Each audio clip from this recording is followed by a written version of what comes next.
bola. Semua bicara bola di sini. Hahaha. Tahu sih. Iya, kita masih ngobrol tentang pemecatan Brendan Rodgers dan juga penggantinya Jurgen Klopp. Iya. Ada yang membanding-bandingkan tentunya kandidat yang terkuat ada Jurgen Klopp dan juga Ancelotti. Perbandingan dua pelatih ini sebenarnya lebih cocok mana sih untuk Liverpool? Iya, pertama Ancelotti mengatakan dia sedang sabatikal. Setahun dia tidak melatih sampai musim musim panas 2016 nanti. Itu yang pertama dulu. Yang kedua, kalau kita lihat dari karakteristik juga memang cukup berbeda. Cukup berbeda artinya Ancelotti ini adalah pelatih yang dalam beberapa tahun terakhir melatih klub yang sudah jadi, sudah firm, bertabur bintang sehingga dia bukan pelatih yang terbiasa untuk melatih pemain setengah jadi. Jurgen Klopp sebaliknya, dia banyak melahirkan pemain-pemain bintang yang tadinya biasa-biasa saja. Jadi ini yang mungkin perbedaan mendasar dari dua pelatih. Ada yang bilang mengenai prestasi. Klopp belum pernah melatih di luar Jerman. Ya. Sementara Ancelotti pernah melatih klub di Chelsea bahkan ya di Inggris. Dan sempat menjuarai Premier League 2010. Nah, itu yang menjadi dasar ada beberapa yang cenderung lebih ke Ancelotti. Iya, memang itu salah satu kelebihan Ancelotti. Dia sudah pernah merasakan atmosfer Liga Inggris.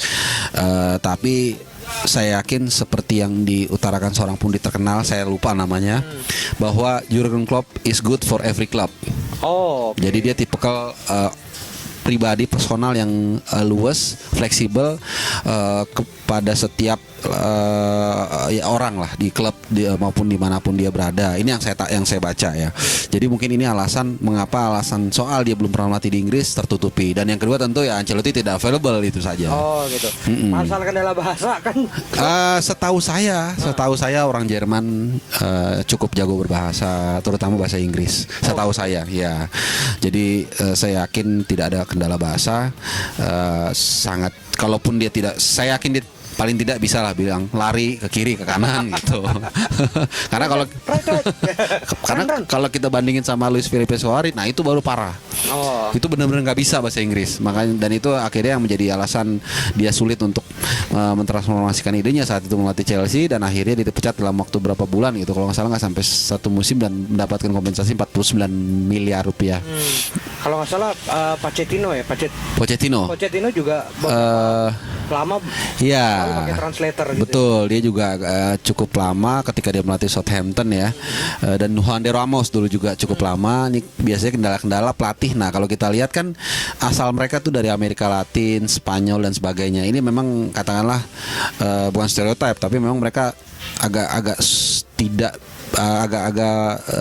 tidak terlalu baik bahasa Inggrisnya. Sementara kalau di Jerman rata-rata mereka pandai berbahasa Inggris. Mungkin Ahmad Darmawan lebih bisa bahasa Inggris. Saya yakin dia luar biasa. Apalagi Wendol sama Jajang Nurjaman itu luar biasa. Mungkin dia bisa jadi translatornya klub. Datang ke sana jauh-jauh jadi translator. Mending kalau bener. Transformasi juga salah juga. Suruh ke depan malah ke belakang. Wah, berapa itu. Nah, tapi ini gosip-gosip makin panas nih. Iya. Setelah isu Jurgen Klopp datang, Coutinho gitu digosipkan ke Barca. Wah, kalau itu malah bagus dia dari Liverpool ke Barca. Nah, tapi kan itu pemain kunci Liverpool. Ya, memang tidak bisa dipungkiri ya. Setiap ada pelatih baru biasanya ada yang terancam posisinya. Biasanya karena pelatih baru berarti ada sesuatu yang baru dia bawa. Kalau sama aja kan berarti nggak ada bedanya. Jadi kalau ada sesuatu yang dibawa, ada perubahan, maka ada perubahan, ada juga yang mungkin menjadi korban. Mungkin katakanlah tadinya Liverpool memakai formasi 3 back ya, tiba-tiba dia kembali lagi memakai 4 back. Nah, tapi Alberto Moreno misalnya tidak fit in karena dia tidak bisa bertahan. Akhirnya dia butuh back kiri, dia beli bulan Januari. Untuk sementara mungkin dipakai, bisa saja. Tapi katakanlah pemain-pemain seperti Jordan Henderson yang kita tahu sangat vital sekali posisinya walaupun tengah cedera ya, atau mungkin Coutinho yang memiliki gaya bermain seperti Shinji Kagawa, menurut saya tidak terlalu masalah. Oke lah, Adam Lallana itu kita akan menjadi tanda tanya. Benteke saya ragu itu akan digeser. Bagaimanapun juga Liverpool sudah beli begitu mahal, pasti ada itu tadi kembali ke transfer komite itu. Jadi tidak mudah juga bagi klub untuk menjual pemain karena kalau memang dia tidak mempunyai final yes di klausul yang ditandatangani nanti. Apa yang menjadi PR besar bagi mungkin Jurgen Klopp yang kemungkinan besar akan menjadi pelatih Liverpool? prestasi Liverpool? Iya, kalau kita lihat dari strategi mungkin lini belakang ya.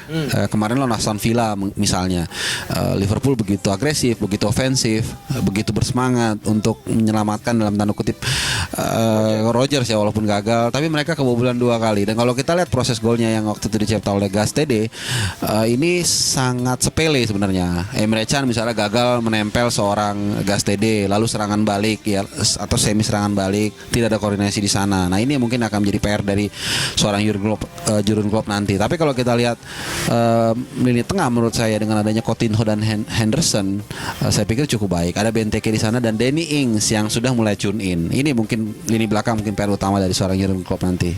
PR utama pertahanan. Iya, pertahanan. Terutama dengan kalau kita ngelihat permainan Dortmund ketika dilatih oleh Klopp, ini sangat menyerang. Iya, ya itu dia. Karena kalau dia harus menerapkan atau mengimplementasikan strategi menyerang, artinya ada space di sana bagi lawan untuk menekan atau mengisi kekosongan tersebut untuk serangan balik dan sebagainya. Maka dari itu dia harus punya bukan hanya pemain yang cocok di sana, tapi juga sebuah sistem ketika mematahkan serangan balik lawan. Ini yang dibutuhkan karena Klopp memang di Dortmund bermain begitu menyerang dan karakter dia memang suka menyerang. Ketika dia mengimplementasikan di Liverpool, kalau dia tidak mempunyai sistem pertahanan yang baik, artinya kayak preemptive strike kalau saya mengatakan. Jadi mencegah di awal, maka ini bisa bahaya juga. Artinya tidak terjadi keseimbangan di lini belakang dari Liverpool. Itu artinya saya melihat bursa Januari nanti kemungkinan besar Klopp akan masuk. Ya. Terutama di lini belakang. Lini belakang mungkin bagian kiri. Karena kanan kan Nathaniel Klein sebenarnya sudah cukup firm ya. Crossingnya bagus, speednya ada, nutup ketika dia naik ke atas kehilangan bola juga cukup cepat dia bertanggung jawab untuk kembali ke belakang. Dan Sako juga sama Skrtel juga saya pikir duet yang cukup baik ya. Terbukti dalam beberapa pertandingan dia bermain cukup cakap, walaupun memang melawan Aston Villa sepenuhnya bukan salah dia ya. Gitu. Sako cakap, apalagi ketika ngamuk sama Costa tuh kan. Pasti lu masukin nih klipnya. Pasti ada. Ini nih lihat ya. Mukanya Sako. Serem coy. Kayak ini tau gak lo Bruno Indy Martins itu yang di 2014 itu. Iya kan yang dia ngelotot juga gini. Lu sandingin juga tuh, tambahin, masukin. Pokoknya kalau dipalak sama Sako mah nih kan ya. Suruh bugil-bugil dah mendingan. Serem cuy.